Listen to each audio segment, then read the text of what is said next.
When you hear the word mummy, you might get a chill down your spine. That's because most of us associate this word with those creepy characters we've seen in some scary movies. But in reality, mummies have helped us understand a lot about ancient civilizations, their rulers, and about how people used to deal with losing their loved ones. The people most famous worldwide for their mummies are the ancient Egyptians. They believed that some sort of existence after passing away was possible, if certain conditions were met. That's why they insisted on preserving the human body through the process of mummification and placing the mummy in a furnished tomb, kind of like giving it a fully functioning apartment of its own. Why did they believe in this? Well, because they were deeply connected to their natural environment for the most part. They saw the natural cycles around them, like how the sun rose every day, followed by the moon, or how new life was always sprouting from plants, even after they had wilted away. They also believed that the powerful spirit Osiris, who represented the cycle of passing away and resurrection, played a role in this process. To prepare for the afterlife, the ancient Egyptians followed certain rituals, like mummification, which involved using materials like honey, resins, and incense to preserve the body. There's no other mummy more popular than that of King Tut. He was a young pharaoh who ruled over 3,000 years ago in Egypt. The problem with discovering ancient royal tombs is that most of such burial sites were previously robbed. People knew ancient rulers had been left with many valuable belongings, so those locations became vulnerable to thieves. When King Tut's tomb was opened in 1922, people were excited because it had not been robbed, like many other previously discovered royal tombs. That's how well hidden it was. Inside, his mummy was encapsulated in a total of 3 coffins, including one made of gold. The objects found in his tomb showed us what ancient Egypt was like, and studying his mummy also helped us learn about the culture and practices popular at the time when he passed away. We also learned about his family by looking at his DNA. Scientists were able to discover that he had had a disease called malaria and a problem with his foot that might have made it hard for him to walk. Ramses II was another pharaoh in Egypt who ruled for 68 years, which was quite a lot back in the day. He was known for his expansion campaigns and building projects. Many objects from his time as a ruler still exist today, including a large statue of him. Ramses II was about 6 feet tall and lived to be about 90 years old. After looking at his mummy, scientists concluded that he may have had a medical condition that affected his spine. Now, remember those thieves I mentioned before? They are probably the reason why Ramses II ended up in a plain coffin in a secret collection of royal mummies at Deir al-Bahari, which was rediscovered in 1881. Thankfully, archaeologists were able to identify him because his journeys had been recorded on his wrappings. The process was really tedious too. In fact, in ancient Egypt, the mummification process could take a staggering 70 days to complete. A special person would say a very specific speech while delicately handling the body and drying it out using a type of salt called natron. They also used linen and resin to make the body look more lifelike and to wrap it in cloth. The tomb was equally as important for ancient Egyptians. The walls of King Tut's tomb, for example, were adorned with intricate artwork that depicted his journey to the afterlife, from his burial procession to his passage through the underworld. The ancient Egyptians believed that everyone made this journey after passing away, and they filled their tombs with items and paintings to help the person in their spiritual travels. Additionally, the walls of the tomb were decorated with spells from a special book, which contained a collection of poems that the Egyptians believed would help people reach the afterlife. And speaking of how important this journey was, people also placed food in these ancient tombs. In King Tut's tomb, archaeologists discovered 36 jars of vintage beverages and 8 baskets of fruit, which were believed to be left there to help him in his journey to the afterlife. The Egyptians believed that traveling to the afterlife took a really long time, so they left a lot of supplies, such as food and water, to sustain their loved ones. Pharaohs also generally had numerous luxurious garments and beautiful jewelry in their tombs to ensure that they would have a fashionable journey. These items included various types of linen clothing, such as tunics, scarves, gloves, and headdresses, as well as a lot of gold jewelry with precious stones, like bracelets, buckles, pendants, necklaces, rings, and even precious depictions of insects for protection. Some were also deposited with fans made from ivory and ostrich feathers to keep them cool in the afterlife. Some ancient rulers were even placed in their forever apartments along with boats. For example, Pharaoh Khufu built the Great Pyramid at Giza as his tomb, and a large ship was found inside. King Tut, however, was buried with multiple boat paddles, but no actual boat. Instead, he had 3 chariots and numerous walking sticks made of precious materials, perhaps indicating he'd rather travel to the beyond by land, not by water. Amongst the most interesting objects found near ancient mummies are bottles of oils and perfumes. If rulers were supposed to be fashionable, why not smell nice too, right? Also, some of them had some ancient kinds of board games, most of them made out of precious materials like gold or ivory. One of those games was called Senet. It was very popular amongst the ancient Egyptians and very similar to modern-day chess. The ancient Egyptians may have the most famous mummies out there, but they weren't the first to invent the procedure. In fact, it all started in South America with an ancient civilization named the Chinchorro. As far as we know today, these people were the first to mummify their loved ones that had passed away. They did it somewhere around 2,000 years before the Egyptians started their own rituals. Sure, we can tell a lot about ancient rulers by studying these mummies, but until recently, we had no idea what they really looked like during their lifetime. Not so long ago, though, some very special mummy paintings were found by archaeologists studying ancient Egyptian objects. These mummy portraits are highly detailed paintings of individuals that were made while they were still alive. Such paintings were often painted on wood, as opposed to the classical portraits we all know about, which are painted on canvas. They are known for their realism and beauty, and have even been used by researchers to diagnose diseases by comparing them to the corresponding mummies. Some of these portraits also include depictions of jewelry, which was later found on the mummies. The recent discovery of these mummy portraits in Central Egypt is significant, as it marks the first time in over a century that such paintings have been found. Mummies appeared all around the world naturally, too.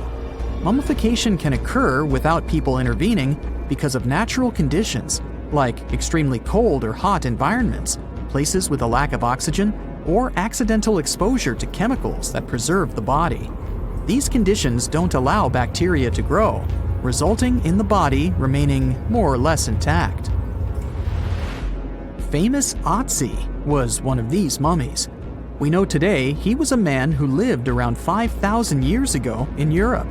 But upon his discovery in the Alps in 1991, Austrian authorities initially believed that he was a modern mountaineer because of how well preserved the body was.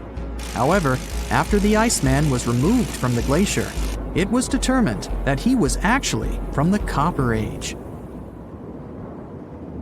We know that the ancient Egyptians were talented enough to build something as grand as the pyramids, but were they also smart enough to measure the speed of light? There's a theory circulating online that says exactly that. If you look at these two numbers, you'll see that they match completely. The first one is the speed of light in a vacuum measured in meters, and the second one is the latitude of the Great Pyramid of Giza. So, was it done on purpose, or is it just a coincidence? Well, happily, we can tell you that it's actually just a coincidence, not another conspiracy thingy. The Great Pyramid is just one of the many places in the world that share the same latitude. And more importantly, even if the ancient Egyptians had somehow measured the speed of light and chosen to keep it a secret from the rest of the world, they wouldn't have used meters to put it down. Meters were only defined at the end of the 18th century. The builders of the pyramids used a different unit of measure called cubits. 1 cubit is equal to 1.5 feet. Cubit was based on the length of the arm from the elbow to the tip of the middle finger, and it became popular in the ancient world. So if they wanted to impress the rest of the world and set the pyramids at a point that matched the speed of light in cubits, they would have to build their iconic constructions somewhere in Europe. And then the Danish astronomer who first measured the speed of light in 1676 would have been really upset to know that someone had done it centuries before him. So although they were ahead of their time in many aspects, the ancient Egyptians never measured the speed of light or used longitude and latitude to map their locations. The base of the Great Pyramid of Giza might seem like a perfect square, but it's actually an 8-sided structure, not 4-sided. Each of its 4 sides has a subtle concave indentation that splits it evenly from base to tip. The official version is that a British pilot was the first to notice it in 1940 while flying over the pyramid. He took a photograph that showed shadows highlighting these indentations. Some people think these lines are only visible from above and can best be seen at dawn and dusk during the spring and autumn equinoxes. This has led to a freaky theory that the ancient Egyptians might have designed the pyramids to communicate with something looking at them from above. Now, the Great Pyramid is one of only 3 pyramids that used to have a swivel door. It weighed around 20 tons, but they could still easily open it from the inside. Its precise fit made it nearly invisible from the outside, with no visible latch or handle. There were only slight variations in the exterior stone that gave out an opening. The other 2 pyramids with similar doors belonged to Khufu's father and grandfather. The Great Pyramid also has a hidden void at least 100 feet long that was only found in 2017. We still don't know what lies within the space, what purpose it served, or if it is the only space of its kind. Researchers used the same tech to see through cathedral walls, Mayan pyramids, and even volcanoes. It depends on a natural shower of subatomic particles called muons. They pass more easily through empty space than through solid materials. So if they arrange multiple muon detectors around a structure, scientists can map out its solid and empty areas. A team of scientists placed muon detectors inside the Great Pyramid and allowed them to gather data for months. Scientists have analyzed samples of the mortar used to build the pyramids many times. Although we know its composition, modern technology still can't replicate it. The mortar is mostly made from processed gypsum, but it wasn't used like the cement we use for bricks today. Instead, they used it to support the joints between the massive stones as they were set in place. The estimated amount they needed to construct the Great Pyramid was around 500,000 tons of mortar. The gypsum mortar is stronger than the stones themselves and has held up for thousands of years. Now, all 4 sides of the Great Pyramid are aligned with the cardinal points – north, south, east, and west. According to geologist and engineer Glenn Dash, the alignment is accurate to within 4 minutes of arc, or 1/15 of a degree. The architects managed to achieve this without modern tools like drones, blueprints, or computers. Many researchers try to explain this construction miracle. Maybe they used the pole star or the sun's shadow. Dash recently proposed a new, simpler idea. The Egyptians might have used the autumnal equinox to align the pyramids. It happens twice a year when the Earth's equator passes through the center of the sun's disk, making day and night nearly equal in length. To test his theory, Dash conducted an experiment on the 22nd of September 2016, the first day of the fall equinox. He used a special rod the Egyptians had to cast a shadow and tracked its tip at regular intervals, forming a smooth curve. By connecting 2 points of the curve with a taut string, he created an almost perfect east-west line. Dash noted that on the equinox, the shadow's tip runs in a straight line, nearly perfectly east-west, and with a slight counterclockwise error. There's a similar error in the pyramids.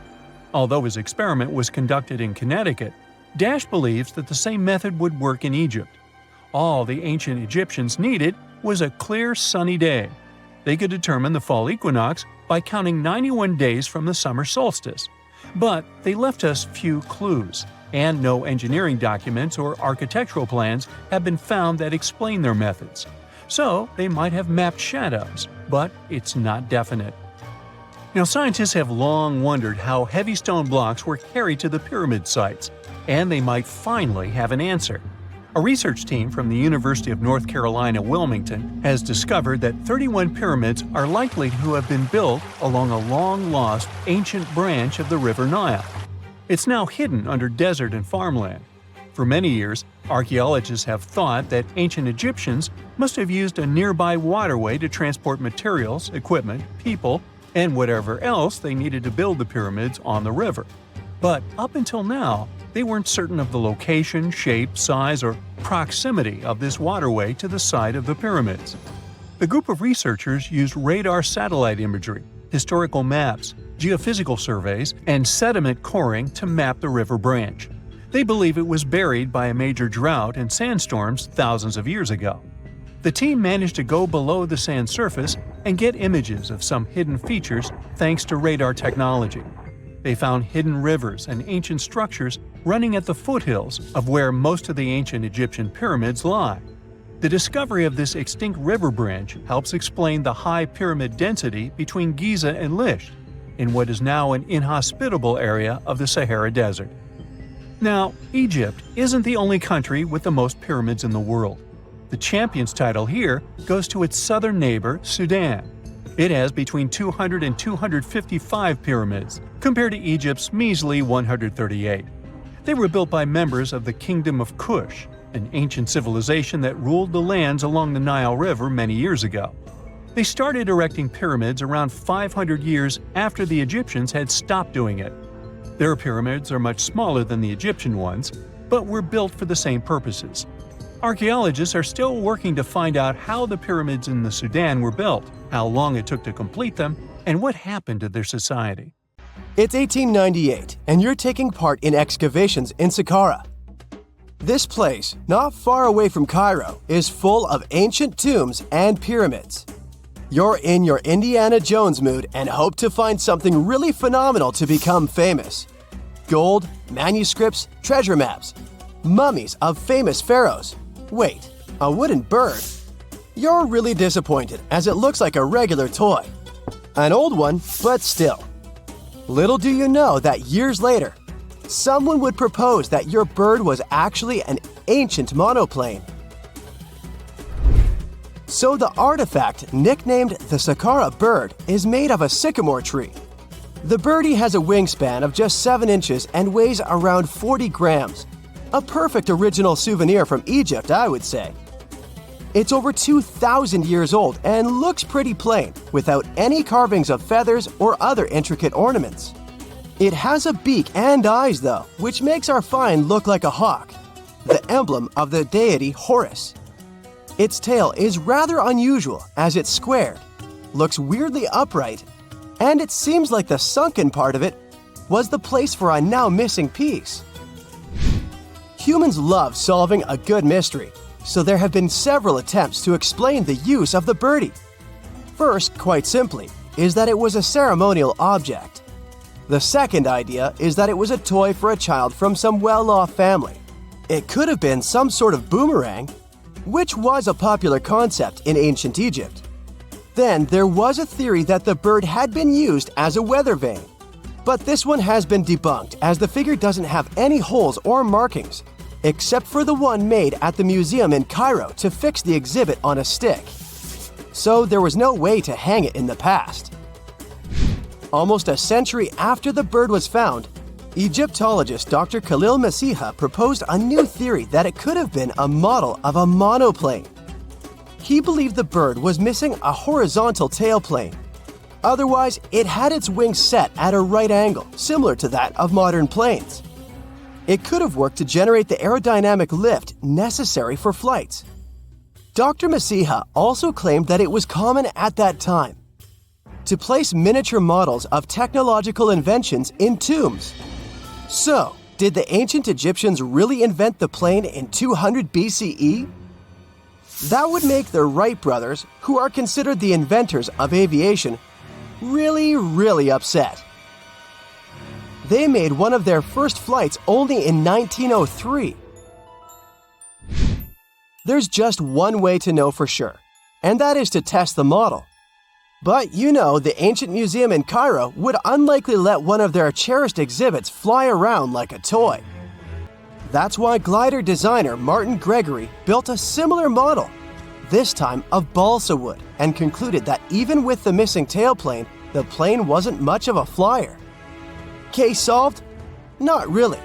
This didn't sound convincing enough to the History Channel, so they invited an aerodynamics expert to build another replica of the bird. He tested it in weather conditions similar to those in Egypt and was impressed with the little plane's abilities. So, if they did invent the prototype of a plane back in the times of pharaohs, it would be a good example of an oopart. That's an out-of-place artifact, an object that's way ahead of its time in terms of technology or history. And the Saqqara bird isn't the only example of such a revolutionary concept. In 1901, a group of divers retrieved the Antikythera mechanism from an underwater shipwreck near the Greek island of Antikythera. It's been dubbed the world's first analog computer, and it's currently dated around 100 BCE. The bronze mechanism could tell the position of the sun, moon, planets, and stars, as well as the lunar phase, the dates of upcoming solar eclipses, and even the speed at which the moon moves through the sky.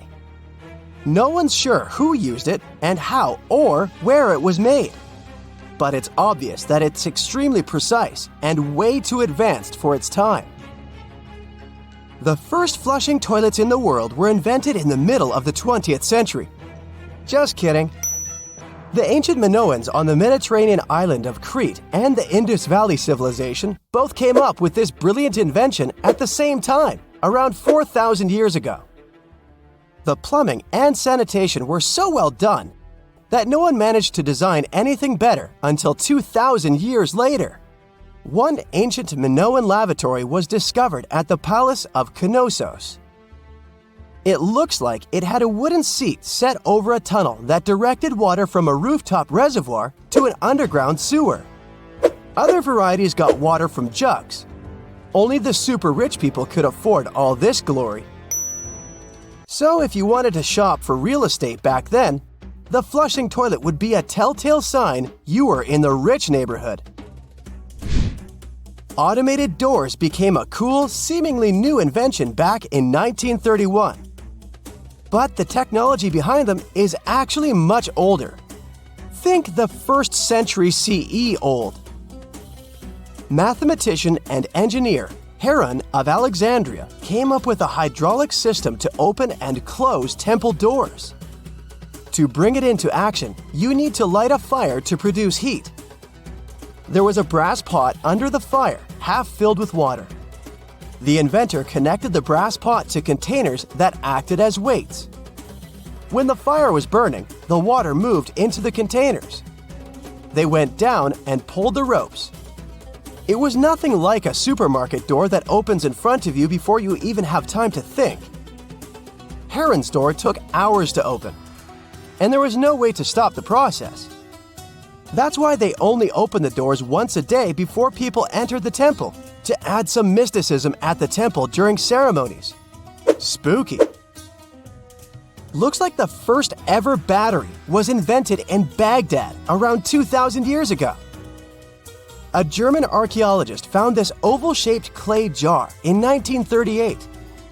Scientists are still not sure what purpose it served and who exactly invented it.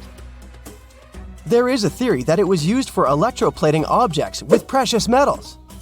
When they filled it with a weak acid like vinegar, the battery produced around 1 volt of electricity.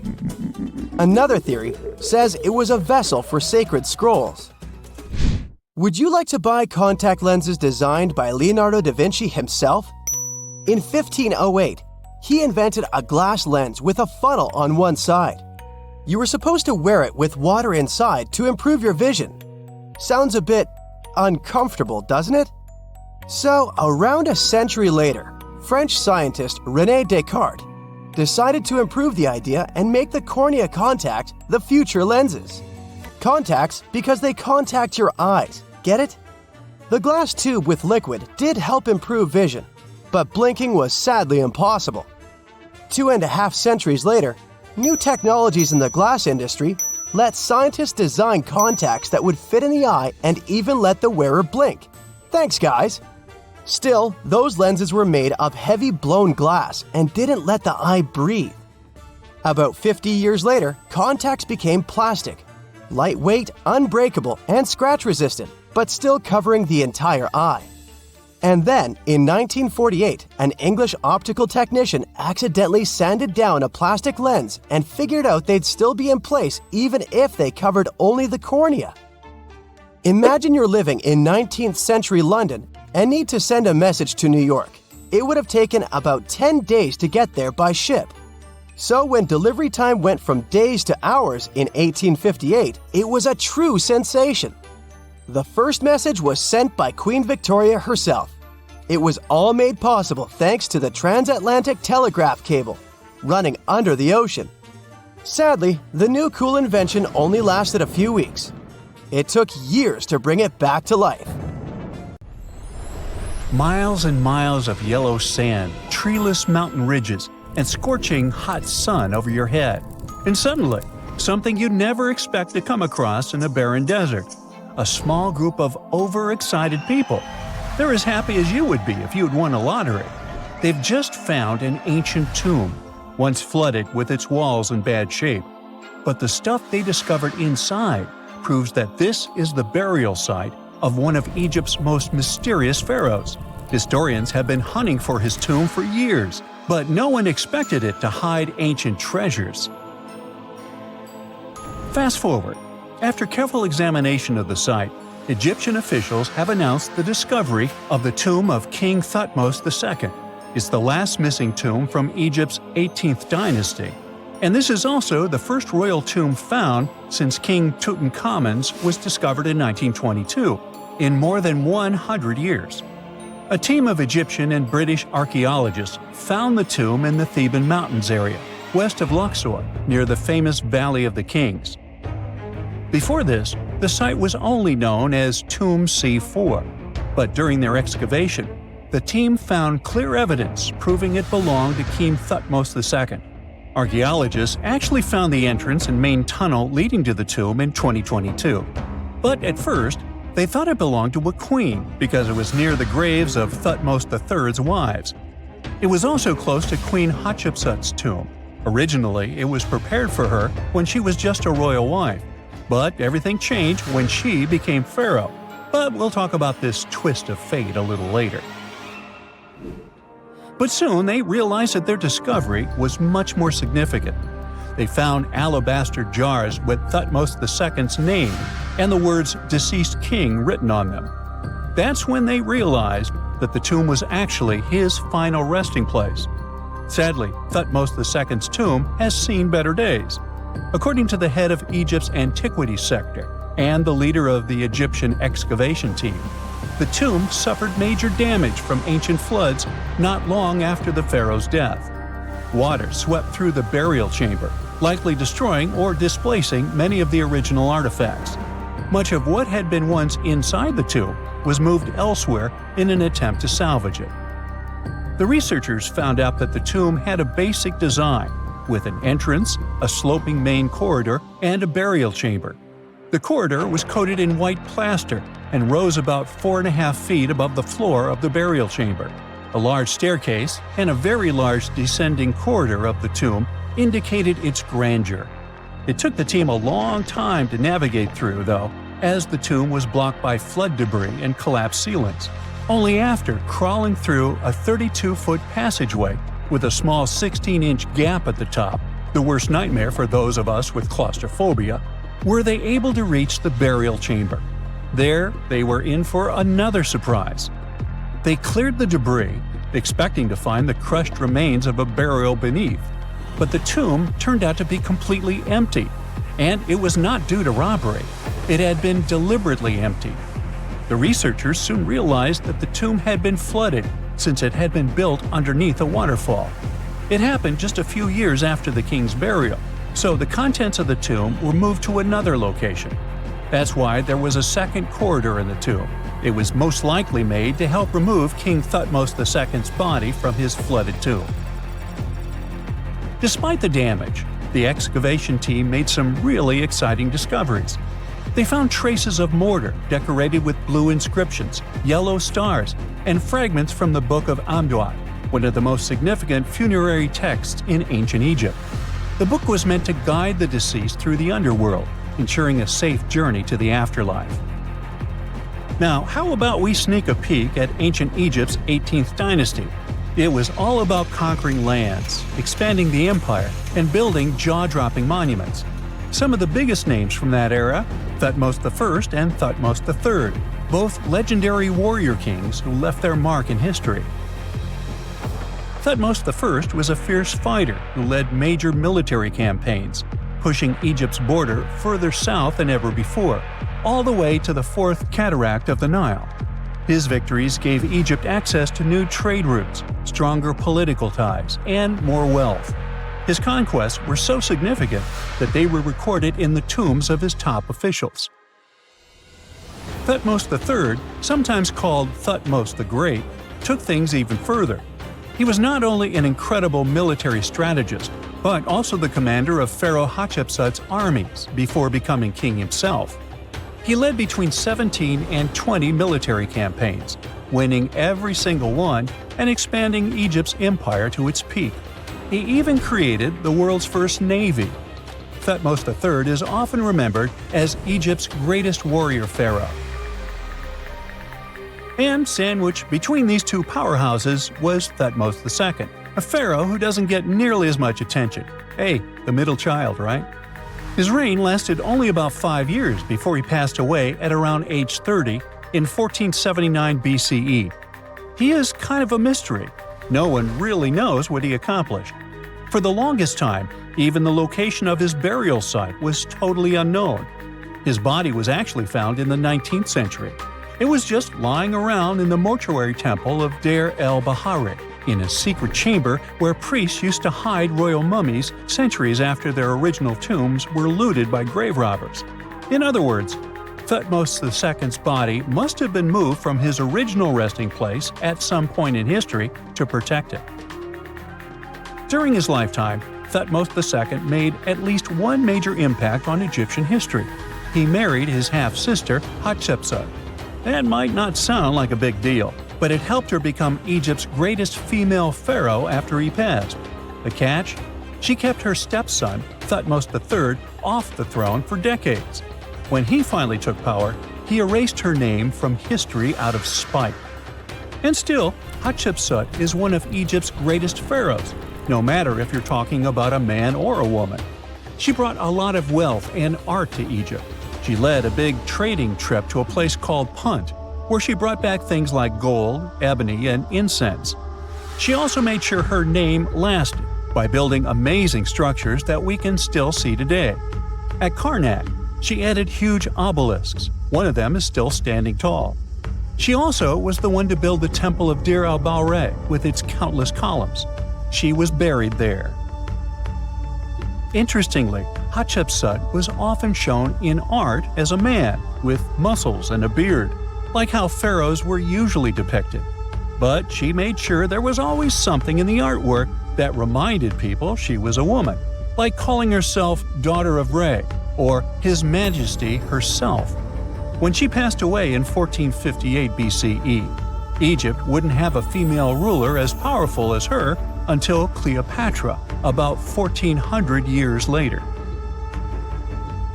According to Egypt's Supreme Council of Antiquities Secretary General, isn't that a mouthful?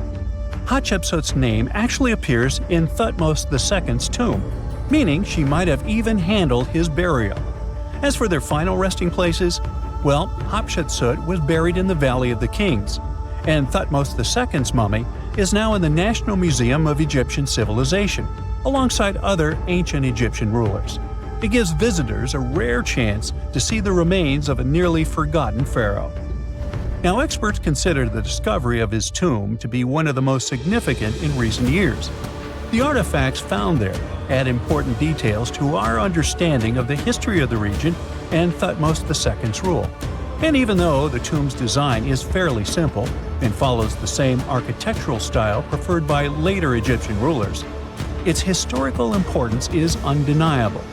In any case, the mission isn't over yet. Archaeologists are now focusing on solving another mystery. Where did the rest of the tomb's contents end up? The team is determined to continue their search. Who knows what other secrets they will uncover that have remained hidden beneath the sands for thousands of years. In 1850, French scientist Auguste Mariette went to Egypt looking for manuscripts, but accidentally found a head of a sphinx sticking out of the dunes. He cleared the sand and figured out the sphinx was guiding the entrance to some underground construction. Several months later, he finally entered the Serapeum of Saqqara. Inside, he found an enormous granite sarcophagi with remnants of 64 bulls. Scientists are still amazed by the tech that the ancient Egyptians used to transport those enormous boxes. The Serapeum was built around the year 3000 before the Common Era. It was an underground tomb built to honor the sacred Apis bulls of ancient Egypt. It had a long hallway, almost 500 feet long, with giant stone rooms on both sides.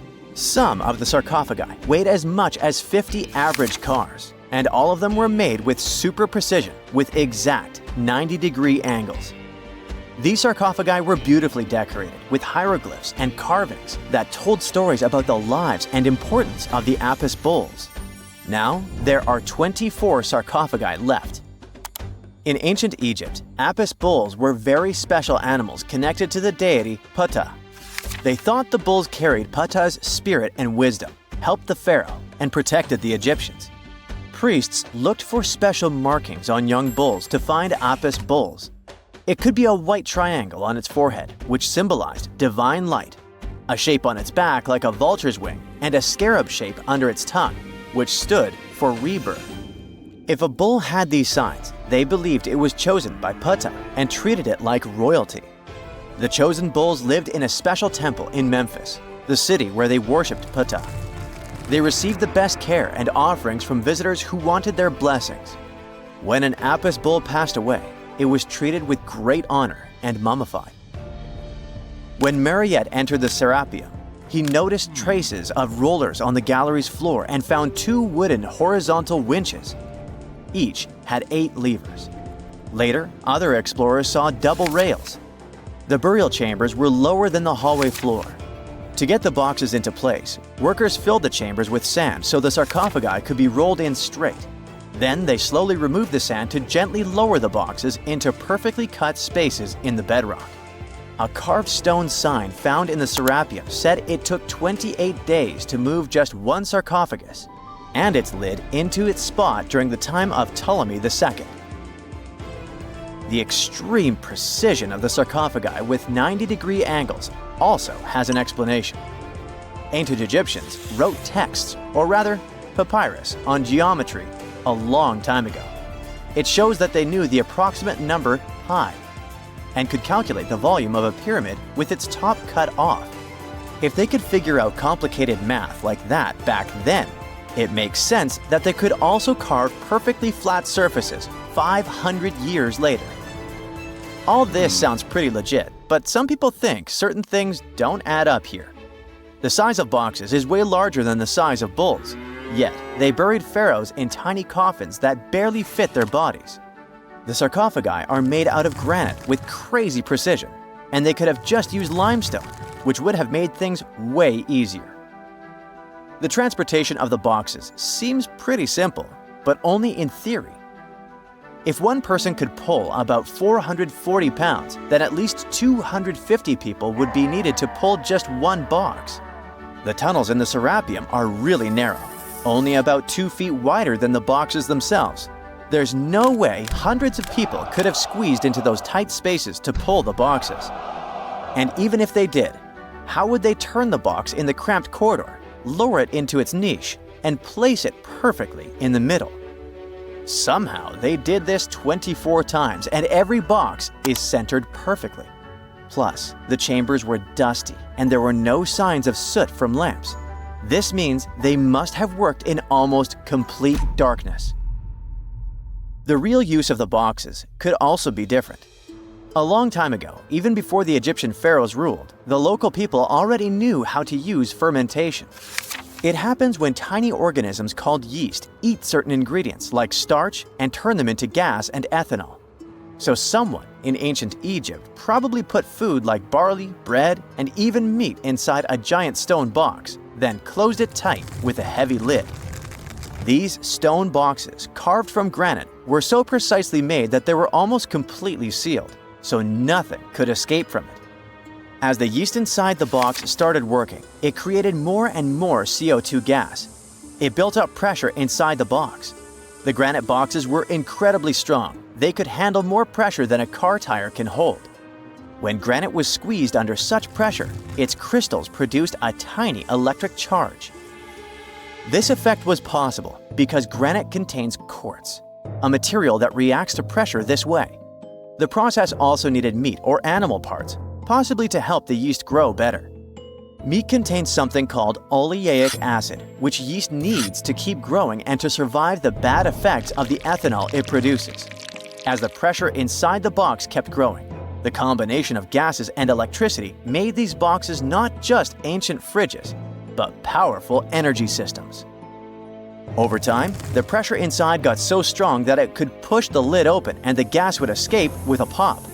But when people rediscovered the serapeum in 1850, they found old drawings that showed piles of stones stacked on top of some of the box lids. So, someone long ago probably tried to make the lids even heavier by adding extra weight to make it harder for the gas pressure to push them open. This extra weight also meant the quartz crystals in the granite could keep creating more electricity under all that pressure. If someone opened one of these stone boxes thousands of years later, they would only find bones from bulls that were placed in the box. And that's exactly what Mariette discovered in the 1850s. They opened the serapeum for visitors soon after the first excavations in the second half of the 19th century. Prince of Wales even had a luncheon with his guests in one of the sarcophagi. Sands and earthquakes made the site inaccessible for a while, but now you can visit it again and try to solve the mystery yourself. With new tech, we could have answers to many other historical mysteries soon. A team of scientists at Chicago's Field Museum of Natural History recently used a special CT scanner to learn more about ancient Egyptian mummies without unwrapping them. They gently rolled 26 mummies on custom carts out to the parking lot, where the scanner was waiting. It took thousands of detailed X-ray pictures of each mummy and their coffins. When all the pictures were put together, they created 3D images that showed what was inside, the skeletons, and some artifacts. The scientists hope these images will help them understand ancient Egyptian burial practices from over 3,000 years ago. Even though the scanning process only took 4 days, it might take 3 years to study all the data. But scientists were able to learn some personal details about the mummies. One of the most popular mummified individuals at the museum, Lady Chineta, was a woman who lived in ancient Egypt about 3,000 years ago. It looks like she passed away in her late 30s or early 40s. To make sure her body looked complete for the afterlife, embalmers put stuffing in her neck to keep it from collapsing. They also placed artificial eyes in her sockets, so she would have eyes in the next world. She was wrapped in fancy linen and placed in a beautifully decorated coffin. The scans revealed that it had been carefully crafted with a slit at the back, which embalmers used to fit the body. There were also some artistic details on the surface, like markings for her knees. It looks like her burial was on the scale of a high-end luxury car. Secant, cosine, tangent, sine, 3.14159. Yeah, that was the cheer we heard coming from the trigonometry club back in the day. For the rest of us in math class, terms such as sine, tangent, and pi were just bewildering. Who invented these and why? Was their only purpose to make it harder for students? Well, not quite. Trigonometry was invented by the ancient Egyptians. They needed this knowledge to construct pyramids, and they did a pretty good job too. The Great Pyramid in Giza still stands today, some 4,500 years after it was built. No recalls either. So let's get out of that classroom and on a journey through time to reveal the secrets behind the ancient Egyptians' precision. Here you are, standing on the Great Pyramid's construction site some 9 miles from Cairo. Well, the city still isn't there, as you're surrounded only by the desert and teams of construction workers. They're transporting large stone blocks weighing 2.5 tons each. They're inside a wooden sled that sits on large rollers. A crew of 8 men rolls these blocks along the ground. You immediately think of the rollers on a supermarket cash register. The principle is exactly the same, but the scale is greater, much greater.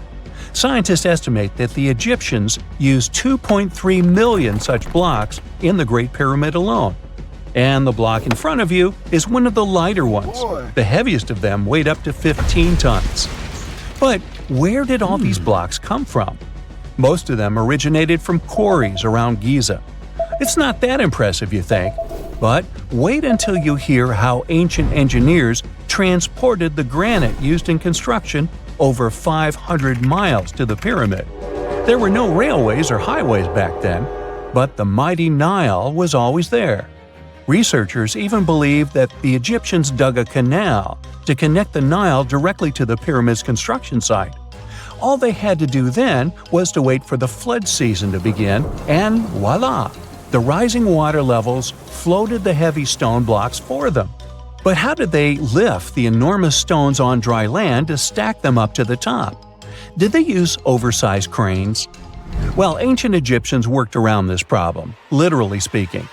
One of the workers is now pointing to the giant ramp going around the pyramid they're building. This is how a mountain road zigzags its way to the top. If the ramp went directly to the top of the pyramid, then workers couldn't pull the stone blocks along it. It would be too steep. Scientists have calculated that 8% could be the maximum incline. So ancient Egyptians just extended the ramp around the pyramid. Again, these are all theories, as the ramp could have been inside the pyramid, as some researchers suggest. The exact building method is still a mystery, guarded by the Sphinx. That's its real name, right? Wrong. As the Great Sphinx is just the statue's alias. You know, the name writers take when they want to hide their true identity, or a singer's stage name. The Sphinx's real name, translated from Egyptian, means Horus in the horizon. That was the name for the Egyptian deity of the sky. The trail of mystery doesn't end there. As a man walks past you with a bucket of paint, he's going to add a touch of color to the Great Sphinx. Researchers found specks of this red color next to its ear. That was some strong paint, as it survived for thousands of years.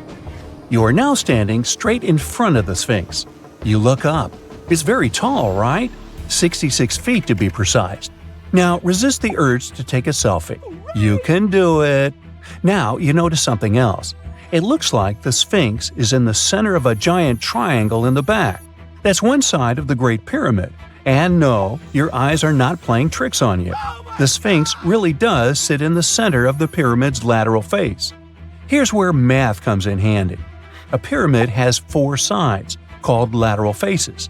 There's also a 5th face, the base, but that's not visible. It's, wait for it, face down. The Sphinx has one last mystery to reveal: its age. Scientists agree that Pharaoh Khafre built the Sphinx. He ruled after his father, who had built a great pyramid nearby. So both structures were finished around the same time. Let's talk about numbers again. You've heard of Cleopatra, the Egyptian princess described as a woman of great beauty. Hello? She saw the pyramids, but she lived closer to the time of the first iPhone than the time of the people who built the pyramids. Fascinating, right? You can see thousands of people around you. They're working hard to build the pharaoh's tomb. But how many of them are there exactly? One Greek philosopher estimated there were as many as 100,000 workers. Seems like an okay number for such an enormous structure, but it can't be true. Science simply can't back up this number. Egyptologists put the total number of workers at 30,000. And yes, Indiana Jones was one of them, at least on the big screen, but he showed up late. Egyptologists know a lot about the pyramids, but not everything. Not because they don't want to, but because they haven't yet dug up enough evidence. They can only guess how the building process went. First, engineers would arrive to choose the right spot and do the necessary measurements. That's why they needed all that complicated math. Then, it's time for sourcing the material, the large stone blocks I mentioned earlier. When boats deliver them to the site of the future pyramid, workers can finally do their thing. They operated in smaller groups, but there were at least 2,000 of them chiseling and carving away at any given time. Sounds like a typical construction site today? Well, that's because it is, just thousands of years ago. It's amazing what ancient Egyptians were able to achieve with just copper and stone tools. The pyramid is now complete in front of you. But is it the same pyramid we see today? Why is this structure shining bright in the desert sun? Isn't it supposed to be a dusty yellow color? Well, no. Human activity and the elements have completely stripped the outer layer of stones over time. Expert craftspeople polished these blocks using nothing but stone and sand. The end result was a smooth and shiny rock. On the day it was completed, the Great Pyramid of Giza was a perfect triangle of light. Its polished sides acted like giant mirrors, reflecting the powerful Egyptian sun. This is the point where you should put your glasses on, and that shiny thing you see at the pyramid's very top is actually gold. The capstone at the top of the pyramid is called a pyramidion.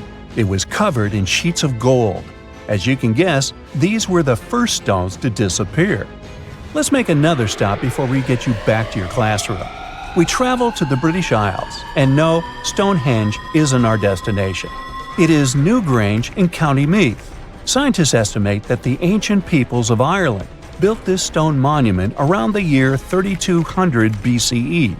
This makes it older than both Stonehenge and the Great Pyramid in Giza. The function of the circular mound in Newgrange is the same as the one of the Great Pyramid and equally mysterious. The estimated amount of loose stone present in the valley is over 220,000 tons. And it's not just randomly thrown on a pile. The order in which the stones are set makes the structure water-resistant. That would explain how Newgrange had survived for so long. Kinda makes you want to splash out the cash for that waterproof phone case, huh? Well, you're back in your school desk, but today's math lecture is the last thing on your mind. You're thinking about how great the Egyptian pyramids are, and if we have something similar today. It turns out modern engineers are just as impressed with the Great Pyramid as you are. There's a glass pyramid sitting in the main courtyard of the famous Louvre Museum in Paris. The panorama of San Francisco wouldn't be complete without the 48-story Transamerica Pyramid. But Las Vegas went the furthest. There we find the Luxor Hotel. It's so big that it's the third largest pyramid on the planet. And guess what's in front of it? Yup, a replica of the Sphinx. It's 110 feet tall, 2 stories higher than the one in Giza. Yeah, everything's bigger in Vegas. Most people know that pyramids were built as grand tombs for the pharaohs, designed to ensure they had a smooth journey to the afterlife. The Great Pyramid of Giza, for instance, was constructed for the pharaoh Khufu. But what most people don't know is that this whole pyramid building trend started right here with the step pyramid of Djoser about 4,700 years ago. This massive structure was built for Pharaoh Djoser, a ruler from Egypt's 3rd dynasty. It rises 7 layers high above the ground and stands about 200 feet tall. We think of it today as a phenomenal architectural project. But for ancient Egyptians, the step pyramid of Djoser turned out to be more like a massive experiment, a trial run, if you will, to perfect their building skills before they moved on to even more ambitious pyramids. Reaching new heights is super exciting, but the real mystery is what is going on below the ground. In this pyramid's underground labyrinth, there is a network of tunnels stretching about 3.5 miles long. And some researchers believe these tunnels might have been part of a sophisticated water system that could completely change what we think about pyramid construction. Let's talk about this massive complex located in Saqqara. Surrounding the pyramid, there's what's known as a dry moat, a continuous trench that is up to 164 feet wide and almost 2 miles long. It forms a sort of rectangular shape around the pyramid. This trench has an average depth of about 65 feet. Now, if you were to add up all the earth and rock they dug out to create this moat, it would be about 10 times the volume of the step pyramid itself. For the longest time, people just assumed this trench was nothing more than a huge quarry, a place where they dug up stone and clay to build the step pyramid. Makes sense, right? But when you take a closer look, it doesn't add up. The trench is too narrow and deep to be practical for mining, and its layout doesn't match anything we know about ancient Egyptian quarrying methods. Plus, some sections of the trench are actually covered with a rocky ceiling, which would have made it nearly impossible to use as a quarry. Another theory suggests that the dry moat had some kind of spiritual significance. Maybe it was a sacred place, where souls of nobles gathered to serve the late king in the afterlife. There are even niches in the walls that work as a hint at this spiritual function. But most researchers believe that this purpose likely developed much later, long after the complex was built for Djoser. So, what was the moat really designed for? In 2020, a researcher came up with a pretty intriguing idea. It is possible that this trench was actually designed to collect and manage water, especially after heavy rainfalls. Now, that makes sense when you consider the location. The moat sits in an area that could easily have been flooded by runoff water from nearby plains. This could also explain why the trench wasn't used for new graves until much later when the climate became drier and less prone to flooding. The story becomes even more intriguing, as this trench appears to be part of a larger, more complex hydraulic system within the Djoser complex. It is like the trench has several compartments, carefully carved out of the rock and connected by tunnels. These compartments likely served as a part of a water treatment system, where water would flow from one compartment to the next, getting cleaner as it moved along. Now, here is where things start to tie into the pyramid itself. The Djoser complex has a series of underground shafts, and some researchers think that water from the moat's deep trench might have been used to power a hydraulic lift system, and this giant water-powered elevator could have been used to raise the heavy stones needed to build the pyramid. It worked like a volcano, but instead of lava, water did the heavy lifting. Imagine a big deep hole in the ground at the center of the pyramid site. Inside this hole, there was a huge wooden platform, kind of like a giant raft that could move up and down. When the workers wanted to lift a heavy stone, they would fill the hole with water. As the water rose, the wooden platform started to float up, carrying the stone with it, almost like a giant water-powered elevator. When the stone reached the right height, the workers slid it off the platform and onto the pyramid. The idea is that water from the deep trench, after being cleaned and filtered, would flow into these shafts. A massive float, possibly made of wood, would then rise as the water filled the shaft, lifting the stones up to where they were needed for construction. Once the stone was in place, they'd let the water out, lowering the platform back down to the bottom, ready to lift the next stone. This fancy hydraulic lift system could have been a game changer, making the whole building process a lot faster and more efficient without using a lot of workforce. It is like the ancient Egyptians were already embracing the whole idea of work smarter, not harder. But of course, not everyone is on board with this theory. Some experts argue that the area where the step pyramid of Djoser was built couldn't have held enough water from occasional rains to maintain such a fancy hydraulic system. The main theory suggests that, in the past, there might have been some kind of lake nearby that would have filled up after a period of rain, and this lake could have supplied water to the complex's hydraulic system. But there is no mention of such a lake in any ancient Egyptian writings, so it might be more of a what-if situation than a reality. And then there's the issue of the hard work itself. Remember when I said this method could have allowed the ancient builders to raise stones with far less effort? Well, that might not be entirely true. According to some experts, just building this hydraulic device would have required a lot more heavy work than simply moving the stone blocks using good old-fashioned manpower. And let's not forget, the step pyramid of Djoser is like a baby pyramid compared to those that came later.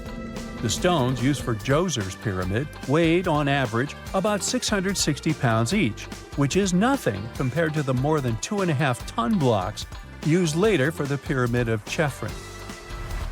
If this cool water lift theory gets completely ruled out, we still need to explain how this pyramid was built in the first place. To answer that, we need to rewind a bit and talk about the original plans.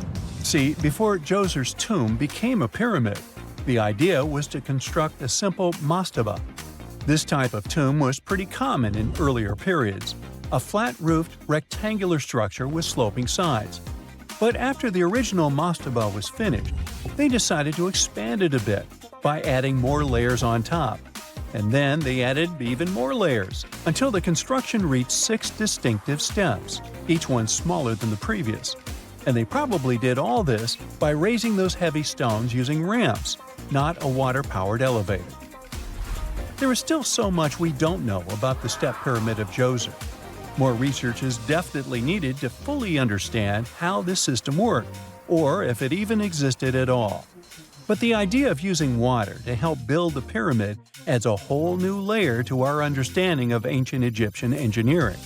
It's a powerful reminder of just how clever and resourceful those builders were, using the natural landscape and the power of water to create one of the most iconic monuments in history. If there's a question that still baffles archaeologists to this day, it's this one. How did the ancient Egyptians build those magnificent pyramids? As far as we know today, their resources were quite limited, especially in terms of tools and building materials. We still don't have a fully satisfying answer, but hey, we've got some pretty amazing theories worth considering.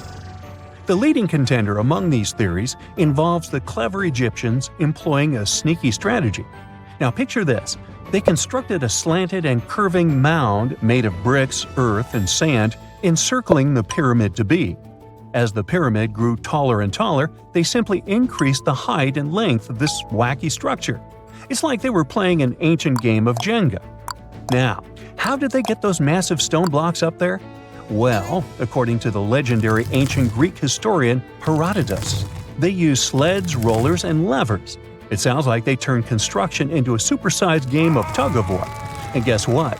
Herodotus also claimed that the Great Pyramid, the one from Giza, the granddaddy of them all, took a whopping 20 years to build. There's more. Herodotus also dropped a mind-boggling number on us. 100,000 men were supposedly involved in this pyramid extravaganza. Did they hire the entire Egyptian population? Well, it might not be as far-fetched as it sounds. These men were probably mostly farmers, so they probably focused on the pyramids when there wasn't much work to be done in the fields. Like during the flood season of the Nile River. Obviously, specialists in the archaeological community had something to add to this theory. By the late 20th century, they discovered some evidence that suggests the workforce might have been smaller and more permanent than previously thought. Instead of a massive army of 100,000 pyramid builders, they proposed that a modest crew of around 20,000 workers, accompanied by support personnel like bakers, physicians, and even spiritual leaders, could have gotten the job done. There was also this theory that claimed that the pyramids were actually built from the top downward. It suggested that these colossal structures were nothing more than isolated hills used as quarries. The stones were supposedly drawn from these hills, and over time, competing engineers took charge and transformed them into the iconic pyramids we know today. Now, before you dismiss this theory as a wild fantasy, some folks thought it wasn't completely crazy. After all, there are instances where isolated hills exist, so maybe this theory had a tiny glimmer of truth. Whether it involved ramp building or ingenious work schedules, one thing is clear. Those pyramids have definitely left their mark on history and on our imaginations. Now, speaking of ancient Egyptian mysteries, there's this gigantic unfinished obelisk sitting in ancient Egypt, and scientists are trying to figure out how it was shaped. Now, some people suggest that our industrious ancestors used handheld pounders to get the job done.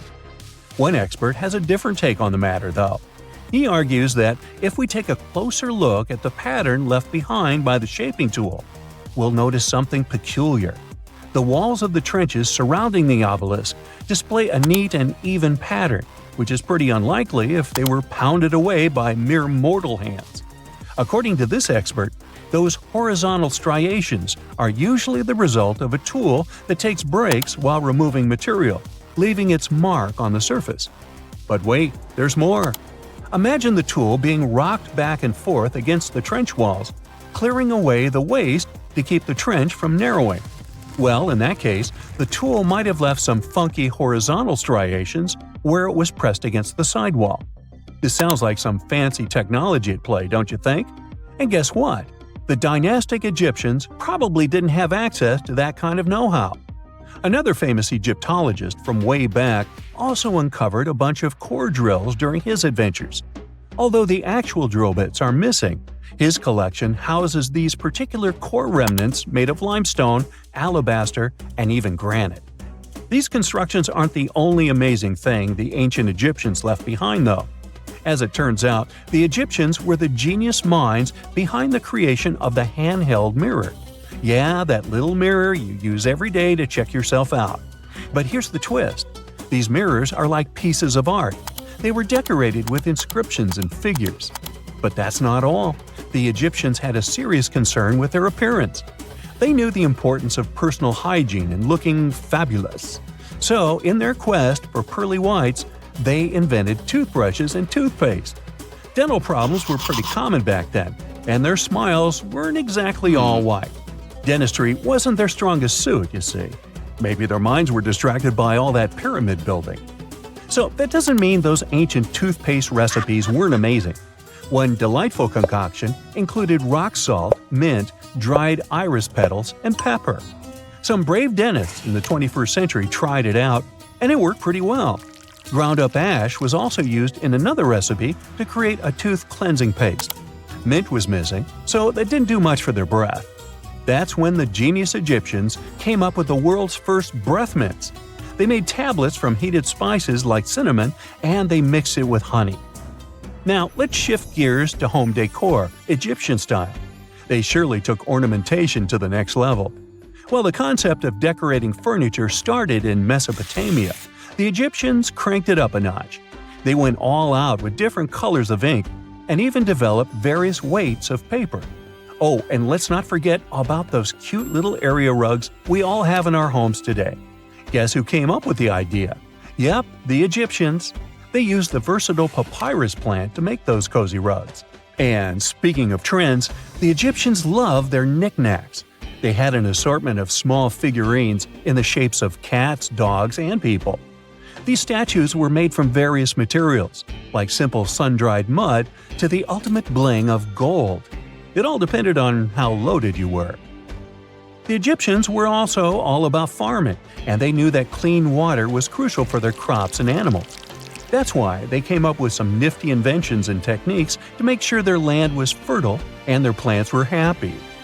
First off, they had the genius idea of using ox-drawn plows. They had two types of plows, heavy and light. The heavy plow would strut its stuff, cutting deep furrows in the soil, while the lighter plow followed behind, fluffing up the earth. But they didn't stop there. After plowing, the Egyptians would break up clumps of soil and sow the rows with seeds. To give those seeds a good old squish into the furrows, they'd march their livestock across the field, effectively closing up the furrows. But hey, all that hard work would be pointless if their seeds were as dry as the Sahara. That's where irrigation comes into play. The Egyptians were so good at it that other cultures, like the Greeks and Romans, couldn't help but copy their techniques. Now let's switch gears and talk about the marvelous architecture of ancient Egypt. These folks weren't just skilled farmers, they were also architectural maestros. They built these fancy canals to carry water to farms and villages, and boy, did they know how to make those canals look pretty. Just imagine strolling along a canal lined with ornate structures.